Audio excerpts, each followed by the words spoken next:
what happens to these 90,000? Is there an opportunity? Suppose there is an error. Is there an opportunity for them to present their Yes, case? very much. As I told you, first of all, because now we have another 10 days with us, we are ourselves also, we have directed the EROs to do the scrutiny of this ASDD list.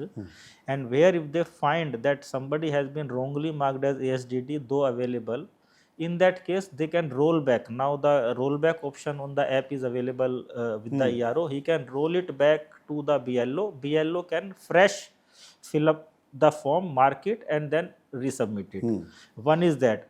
After that also, once the draft roll is published, this ASDD list will be separately published on our site, our notice board. All the EROs will have on their notice board for their respective ACs, and people can have a look at that. And if they find that their name has been wrongly deleted in the draft roll, they can fill the form 6 fresh along with the declaration form, and if the papers are correct, in the final roll their name will come.